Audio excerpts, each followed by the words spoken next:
Sean, good afternoon. Good afternoon, Ben. Very sociable. Sean, we're in Gaza. It's been a long time. There have been several failed attempts to get a ceasefire and get the system there back to normality. So far, they've all failed. A lot of people have died. And we're apparently right on the cusp of getting an agreement to a ceasefire with hostage release. We're a few days away from the inauguration of Donald Trump as well. It all looks like it's coming to a climax. So before we get into the detail, I know there's a lot. Can you just tell us exactly what's on the table? It is with pleasure that the state of Qatar, Egypt, and the United States announce the success of the joint mediation as parties to conflict in Gaza Strip has reached a deal on the swap of prisoners and captives in order to establish a ceasefire, a permanent ceasefire, in addition to the delivery of intense relief aid into our brothers in Gaza Strip. Yeah, the time of recording, Bern, exactly as you say. I mean, it's 467 days of violence in Gaza.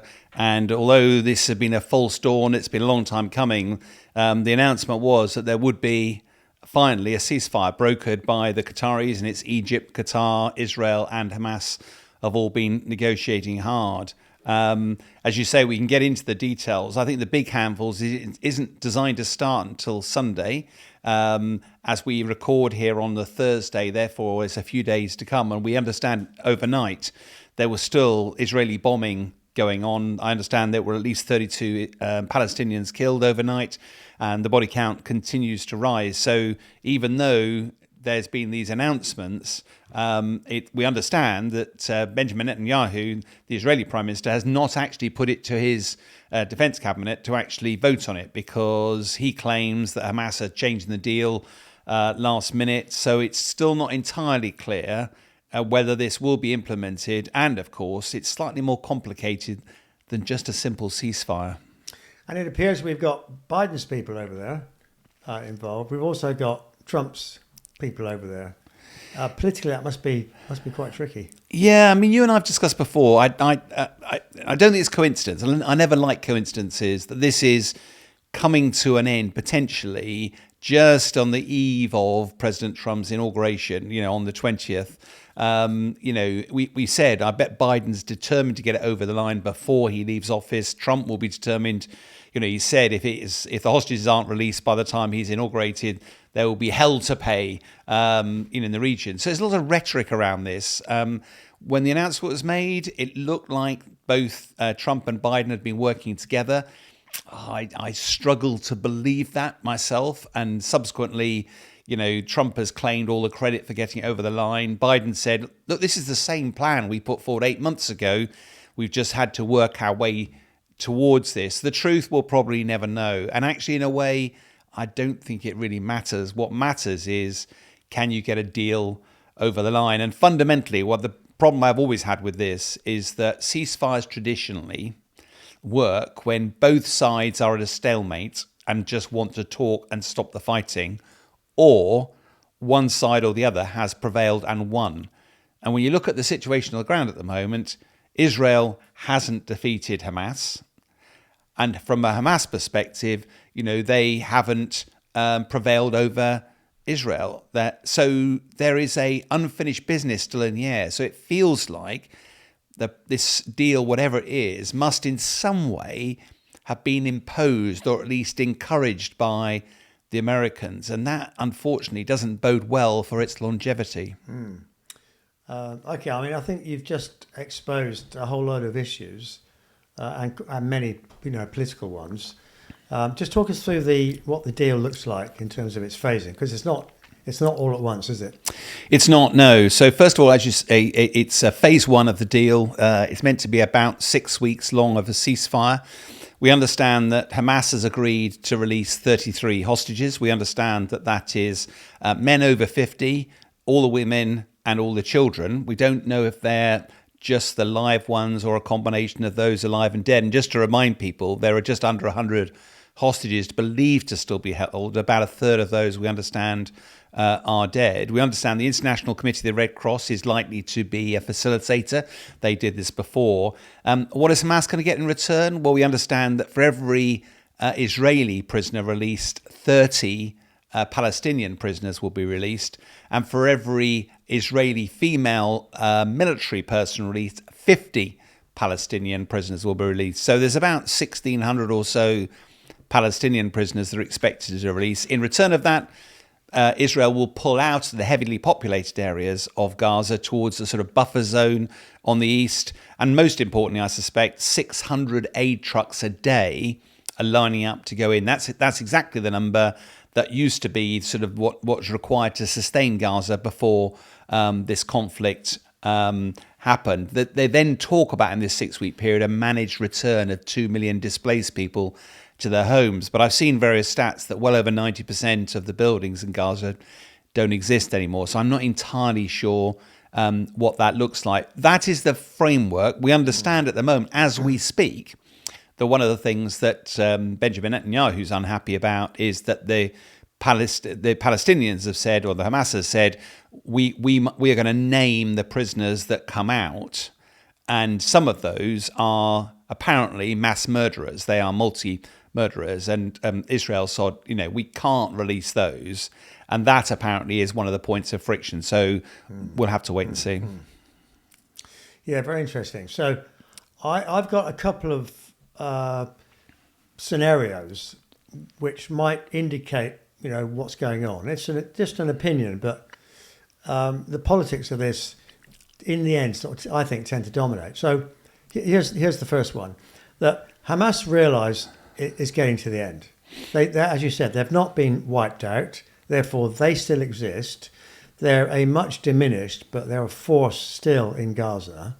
If they want to continue running Gaza or have a position of power from a political point of view, not just from a military point of view, then they've got to stay intact. And they've got to end up with something that they and possibly Iran could call a victory. If this carries on and they're eventually completely discredited, the links with Iran have been broken, they've been largely wiped out, their chance of being a part of the future Gaza, and indeed other aspects of the Middle East, might just shrink. So, I put it to you, firstly, that is quite a big incentive for Hamas to find a resolution at this point. It is, I agree, but I think if you want to peel off that sort of outer layer of this, another layer that we really haven't got into is that Hamas, it looks like, still hold nearly 100 hostages.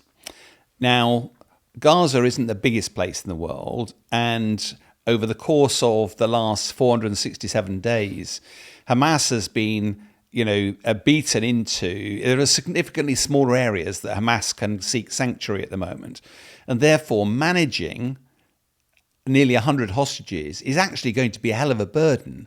In many ways, it might compromise their location to the Israelis. So looking at it brutally from a military perspective, how many hostages do they actually need? You and I have talked about this, I think, on a previous podcast. One is ultimately all you need. So let's say 5. Let's just choose a random number. Yeah. That's a lot easier to manage. You're a lot less likely to compromise your security.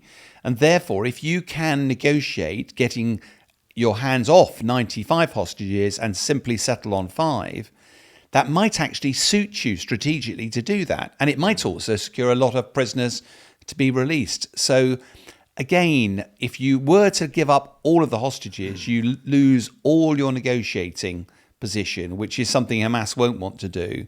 And therefore, I'm not entirely sure that Hamas is finished yet. I don't think we've seen the final chapter of this written. I hope I'm wrong. But at the moment, it's pretty clear that Hamas, they're already stating, their current leader, Khalil al-Hayya, said that this was a great victory for, and Israel has not achieved its goals. And also Iran, Ayatollah Khomeini has turned around and said, that poured scorn on Israel for losing. Yeah. So, this is a very difficult one. And there are already today, there are lots of protests in Israel saying that Netanyahu mustn't agree this deal because that will be capitulating to Hamas. Yeah.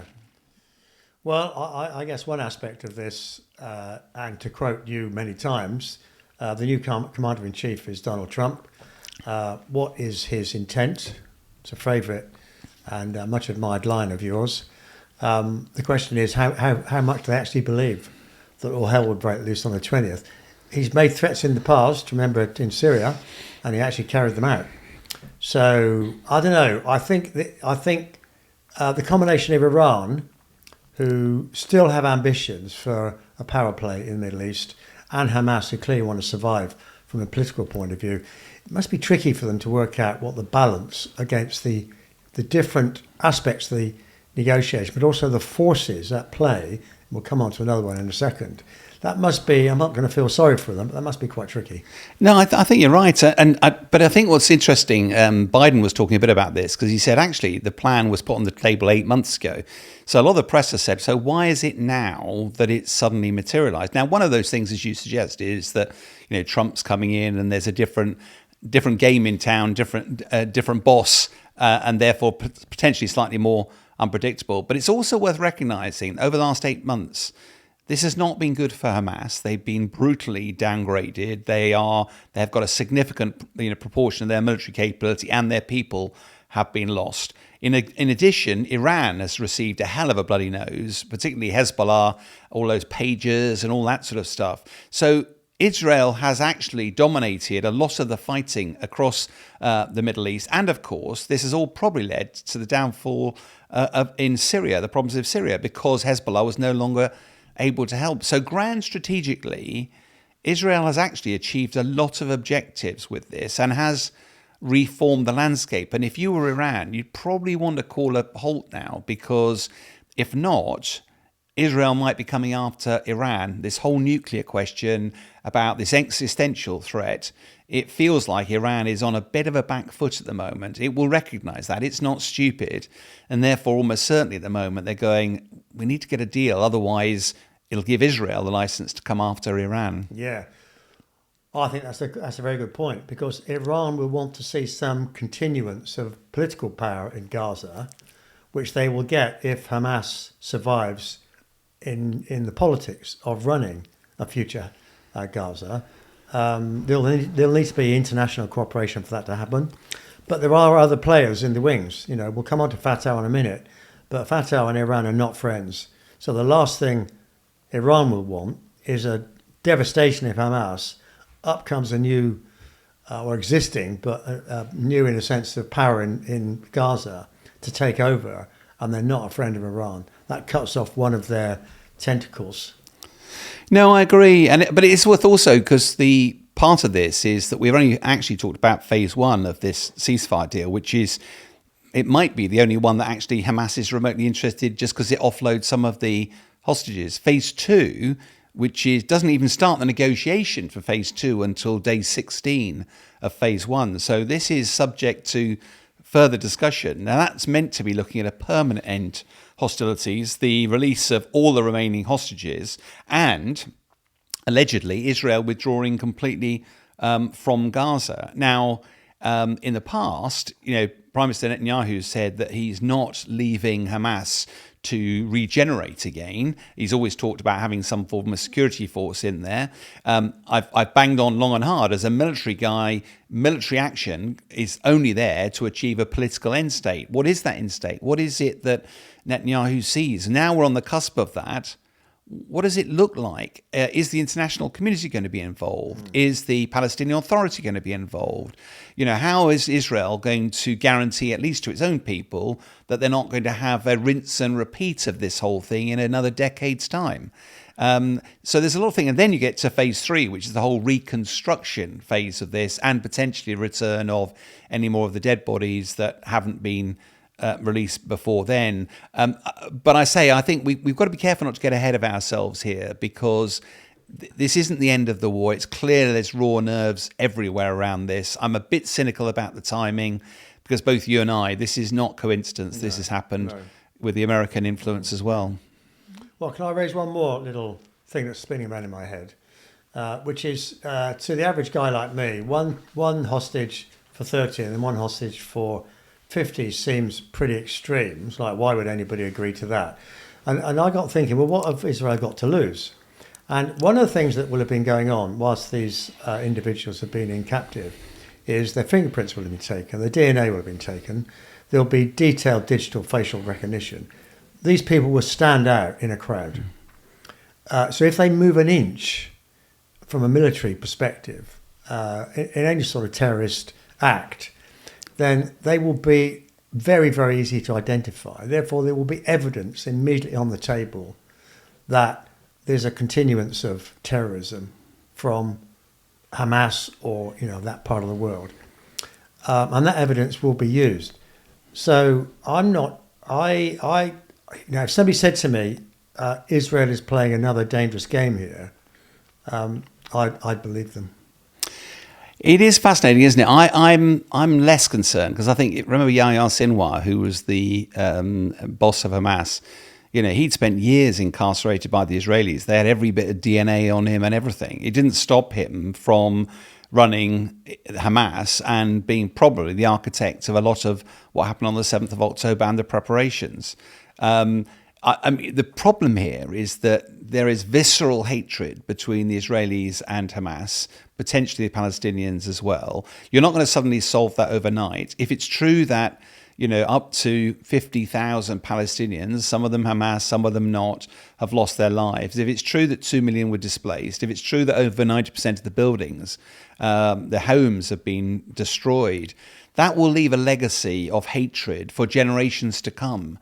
And therefore, ultimately, this fighting has been brutal. But has it solved anything? Or has it just been a fit of anger now that particular bit of retaliation for the 7th of October is over? But unless you solve the core problems, and part of this bluntly is about the Palestinians having some form of home for themselves, that hope, security, prosperity is available not only to the Israelis, but also the Palestinians. And I know that sounds like a nirvana, but it's very easy to forget that when everybody's rushing to the finishing line just to stop the fighting. The problem that doesn't solve the long-term problem. Yeah. Well, you might be right. I on that particular issue of the captives, I still feel there's another positive reason why Israel will go soft on the numbers. And don't forget, in the future, past the 20th, Trump's in charge. Trump owns both houses in Congress, the Senate and the House of Reps. Therefore, any aid that's necessary to do whatever will flow through the system actually quite easily. And that may make quite a big difference to the way Israel and others respond the moment something occurs, which might have been more difficult for Biden because of the political issues he had back home. No, I think you're right. And I think the one for me that always catches my eye is that I never like dealing with the symptoms. You need to deal with the disease. Hamas is a symptom. Hezbollah is a symptom. The disease, as Prime Minister Netanyahu sees it from an Israeli perspective, is quite clearly Iran. He sees Iran as an existential threat for Israel, and he's made very clear that when, not if, Iran gets nuclear weapons, what the hell is Israel going to do about it then? That will change the whole dynamic in the Middle East.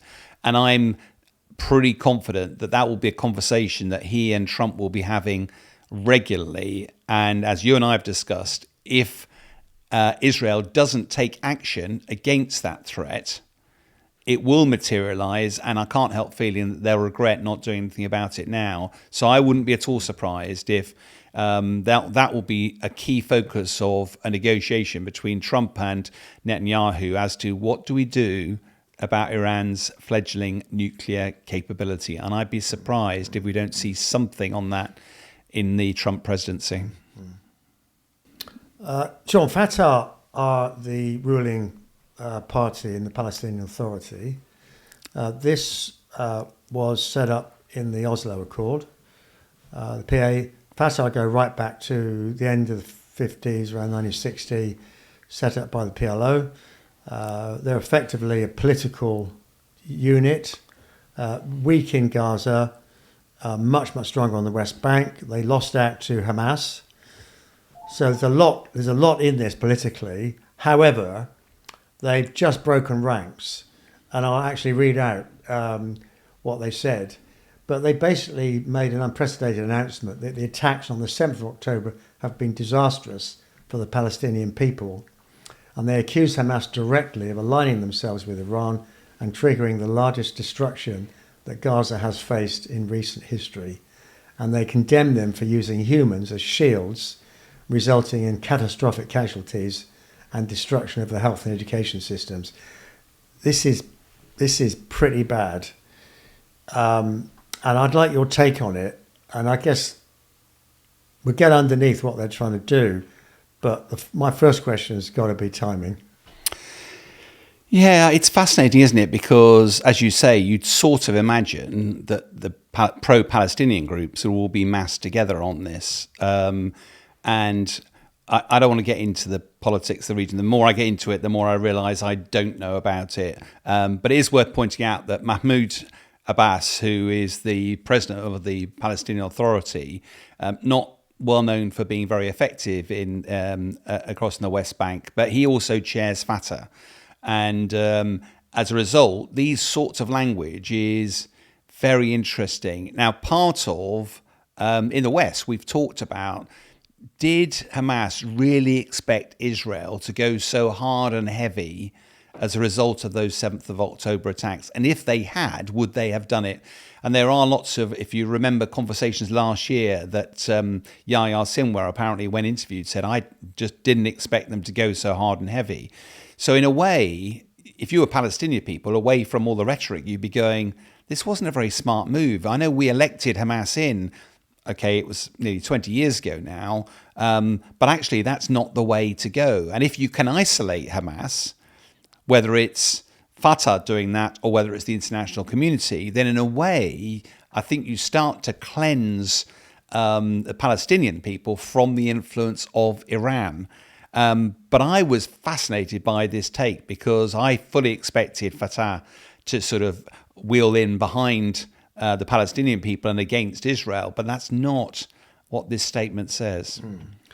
Well, I think you're right. I think the Middle East in general and further afield will want to see some return to normality, peace.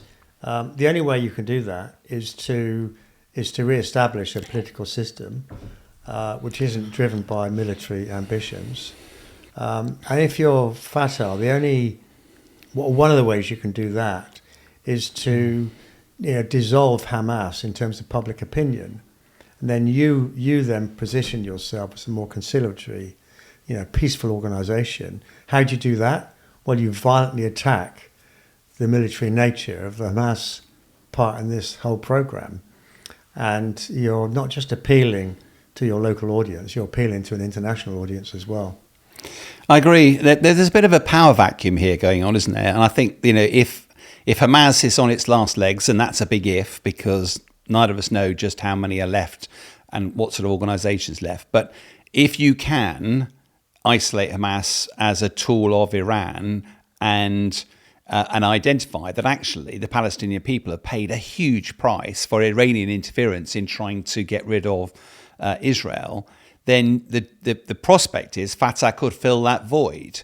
And potentially they haven't proven to be very effective at governance in the West Bank. But part of that is because when you've got Hamas, flexing its muscles, then the Palestinian Authority can look weak because it's not been promoting that sort of action. But if you can demonstrate that violence is not the answer, because violence begets violence, and therefore you end up with this sort of catastrophe, it might end up emboldening Fatah to actually be able to be a lot more influential, fill the void, and potentially be part of the solution. But I say, there's a lot of ifs and buts in there. Well, it's a new name. I mean, few people have heard of them. How do you get people talking about it? You make an announcement just like this. So I guess there's going to be more to play in this area. And there's a lot of other groups. I mean, one thing we forget, Hamas isn't the only group that operates with violence as its agenda in Gaza or the West Bank. And I think part of the challenge will be, how do you manage all these smaller groups that now they know Hamas has been targeted? They might suddenly pop up like a whack-a-mole game. And I do think there's going to be a lot of international diplomacy and efforts to try and work out how on earth do you let the dust settle a bit on this and navigate your way to some form of political solution. And that's what worries me, that there does seem to be a big void at the moment. And violence and extremism tends to capitalize on a void. That will be very dangerous. Yeah, I agree. Well, we're not going to cover it today, but I guess this will be happening in Ukraine as well. If people start to see or envision the end of hostilities, then they'll be looking for new political leaders. And we know from, past conversations, there's a couple of people lining up. So I expect we're going to see the same there. What do you reckon? I wouldn't be at all surprised. Sean, you've just come back from Brussels yesterday, the home of the European Union. You went to a conference called The Price of Weakness. So 2 questions. What's it all about? And secondly, did anything actually useful come out of it?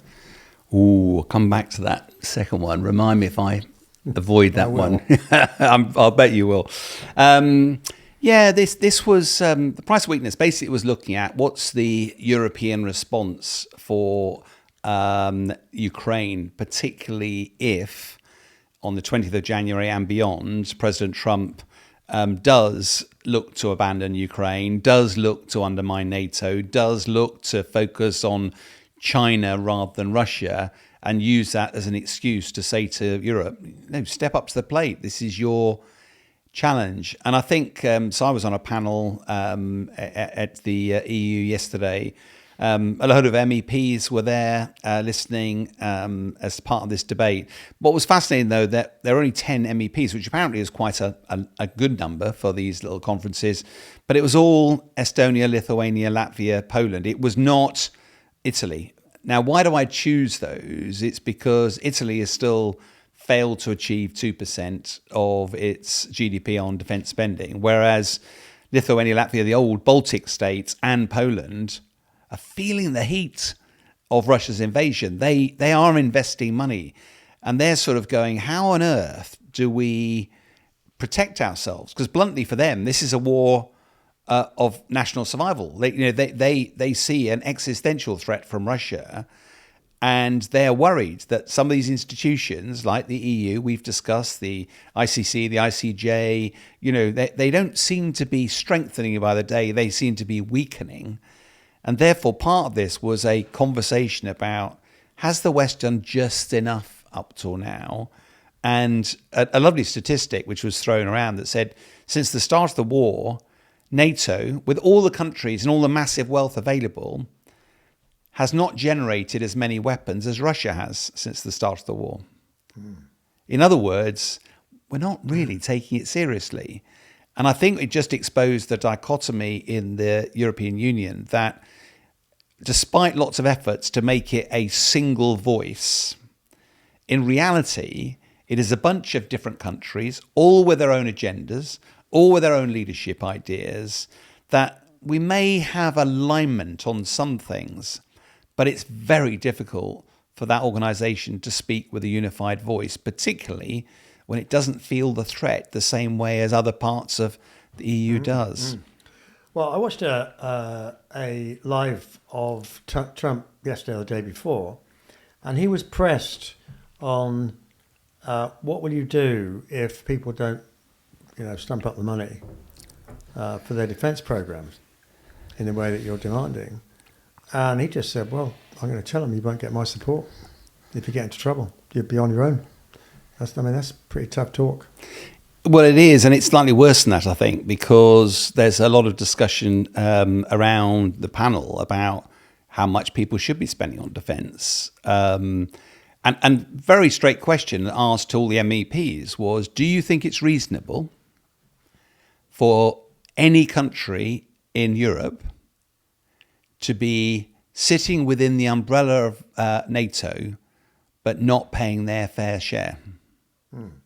And the answer is? Or they're all just nodding their head like this furiously. Yeah. We go, but we sit in an organisation which tolerates that. So is it little wonder? And also, President Trump or President-elect Trump's talking about 5% GDP. We haven't even got to 2.5% yet. And as a former military guy, I'm sort of going, I don't know what the answer is, but we were spending over 4% in the Cold War. It feels like it's a more dangerous time than then. And we've got catching up to do. I can't see how 2.5% is right. And I think what's also interesting from the EU side is that a bit like Make America Great Again. So it's all about America first. That was what Russia did. He wanted to make Russia great again.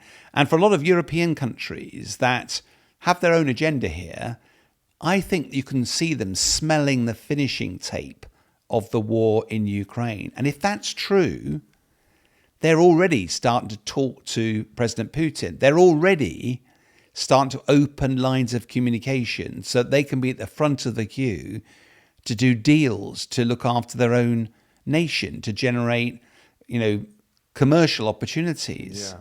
And of course, that just undermines the whole collective narrative, not only of the EU, but also of NATO, that actually people are prepared to break ranks. And I think that's one of the worries, that I don't want to label particular nations, but it is pretty clear already. And the other one that was right. There was an interesting one as well. Remember the F-16s, giving F-16s to Ukraine? Yeah. And there are lots of answers, should we give French, Rafale? Should it be? And they went, there's just loads of F-16s. There's lots of them available, lots of spares. Apparently, France is now pushing that they're going to have some French fighter jets as well. Not entirely clear exactly numbers and exactly what models. And again, you go, why now? Because it isn't the right answer. It's because there's clearly an export opportunity, because when the war is over, Ukraine will want to develop its own national military capability, including an air force. And therefore, if it's F-16s, that won't be business to France. Whereas if they're already operating a French jet, they'll be turning to France. Yeah. So it's watching it unravel a little bit at the seams. And I think that's something that it'll be interesting to see how President Trump handles that as well. You're talking like a politician, Sean. Oh, no! Okay, it's happened. Oh, Yeah. shoot me. 5 minutes, get a gun and shoot me. I think the sort of fragmentation thing you describe is quite potent at the moment. For example, Germany is definitely under the cosh in terms of its defence spending. So they have a target on their back. Secondly, economically, Germany is doing really, really badly. Energy is very expensive, the most expensive, or near the most expensive in the world. So they've been having a crap time at the moment. The number 2 in polling is the new party, AfD, a little bit to the right. So they're seen as a bit of a renegade by the central faction of the European Union. And they are doing exactly what you've just said. They're talking about opening up trade links with Russia. Interestingly enough, Thierry Breton said the other day he really doesn't want the election in the forthcoming election in Germany to go ahead, because that would put, even if they came in second, that would put them in power, along with somebody else. That's the last thing they want. And apparently it's been reported as saying, we stopped the Romania election, we can stop the German one as well. So it sounds to me like there's a sort of whiff of desperation in the air. One of the underlying messages that this whole conference was about was they were initially focused on how do you get enough weapons to Ukraine. And the point we bounced back at them from the panel, focused on the European Parliament, was NATO militarily is orders of magnitude stronger than Russia. This is not about military capability. Deterrence is having military capability and your foe believing that you will use it. In other words, that the benefits he'll gain from aggression will not be justified by the cost of doing such an enterprise. Our point was, politically, we've lost that robustness. We've lost that credibility. And, this is firmly at the seats of our political classes now. You've got the money, you've got the weapons, you haven't got the determination and the resolve to operate collectively to do something about it. That is a powerful message. And if we don't fix that, we weaken our defences for generations to come. Okay, well, you're talking more like a military guy now, so I'm feeling a bit happier. But I'll tell you where I'm not happy. I'm not happy with the UK's position, being a British citizen. One issue I've got is, based on your analysis, it was on the back of a fag packet. But we're actually going to end up spending less in defence than we were before, as opposed to more. Politically, that's not going to be great if that comes out. But secondly, our greatest defence ally in the world is America. Our relationship with America now is not looking great. And on the inauguration, you invite leaders from all over the world. So who hasn't been invited? Well, Lord Mandelson hasn't been invited. Sir Keir Starmer hasn't been invited. Obviously, David Lammy hasn't been invited. These people thinking that Donald Trump is never going to be, ever going to be president again, made the most outrageous comments. To see those empty seats in America is not great. These two countries need to work a bit harder to re-establish proper positive dialogue. Yeah, so I'm a bit schizophrenic about this. I think Trump is, we talked about before, Trump 1.0, now Trump 2.0. He's learned the lessons of what didn't work before. He'll be firing all cylinders this time. I think he wants to send a clear message to everybody in the outside world. I'm going to make America great again. I'm going to put America first. I'm not going to have the world exploiting us. And therefore, but he will rely on international agreements, relations, etc. But of course, they are the biggest game in town. And the danger is that they become the world's bully rather than the world's protector. But let's just wait and see. I think there's a lot of heralded about what Trump might or might not do. Relationships are key. But actually, in a way, I quite like the fact that he's made a clear statement. His intent is to reset the dialogue. He's not going to be just rolled over. He's going to stand up for America. He's going to stand up for fairness in trade as he sees it. Some of the dialogue around China, imports from China far outweighing exports. So the balance of trade, needs to be put straight again. I do believe that things like NATO, it's not unreasonable what he's doing about NATO. So actually, on balance, I'm a supporter. Yeah. Sean, here's a story you will love. Have a look at this film of American tanks being destroyed by Russian missiles.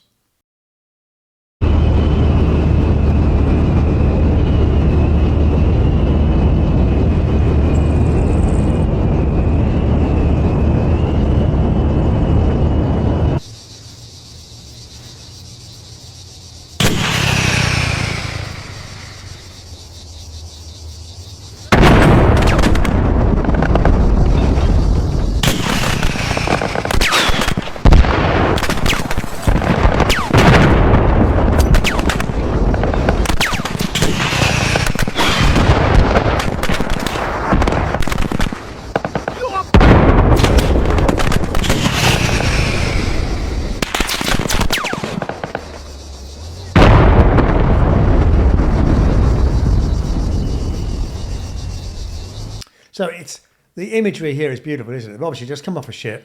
They're driving up the sandbanks, and kapow! These funny little things take them out. I think 2 or 3 have been hit in the film. First look, I thought, wow, this is absolutely dreadful. How can they be so stupid? This reminds me of what happened in the Second World War. I mean, surely they got more sense than this, Then I thought, well, I don't know. I better ask Sean because he'll have a story here. First of all, I want to hear that missile go off again. How does it go? Kapow! Kapow, that's it. That sounds like Superman as he hits somebody. Isn't that the kapow? Yeah, that's yeah, so the headline around this particular clip was about 100 tanks, main battle tanks from America, actually all being destroyed, and that America going home with its tail between its legs. I looked at the video clip. And what I've found over the last few months is that there's lots of computer-generated clips or augmented reality clips. And some of the telltale signs are the way the explosions go off, and some of them about how the puffs of smoke come out of the exhaust, because the computer generation generates a puff of smoke and then it disappears. And reality, that's not what smoke does. If you look at it lingers it lingers around or just folds its way gradually disperses. And these Abrams tanks, if you look at the explosions, it's not a credible film at its start. So it's another one of these films that's been put out there, probably just part of either Russian or just people having a bit of a game. Yeah. What about this thing? Does that? Yeah. How does it go again? Yeah, I mean, they're meant to be anti-tank missiles, but I have to say, they've seen in reality what an anti-tank missile does is it leaves and then it doesn't really do a corkscrew, but it sort of and then gradually homes in. Yes. And what they've done is that if computers said it spirals, so they're just going zzz, So it's more of that rather than that. Well, it's an unpredictable spiral. So generally, what it does is it goes off and then it jumps unevenly and gradually homes in. So anyway, but away from that, there is some truth to this story, which is what intrigued me. So, by all accounts, the Ukrainians have lost, I understand, 3 Abrams tanks in the conflict so far. You'll remember it was a matter of months ago, but one of the Challenger 2 tanks was destroyed. And of course, the Russians made a big thing of this. I think they'd given a bounty to whoever could destroy one because it's, hey, a scalp of the Americans. What Russia ignores, of course, is that there is something like 3,000 of their most modern main battle tanks have been lost in this conflict to date. They're wheeling out tanks from sort of World War II vintage. And this week, also, Sergei Shoigu, who's one of the defense ministers, was on a visit to a Russian tank factory, showing how fantastic Russian industry is to churn out these tanks. In reality, the numbers that they can churn out in any given year are, in the hundreds, not the thousands, and therefore they're not going to be able to reset this anytime soon. But yep, there is some truth that the Ukrainians are taking casualties.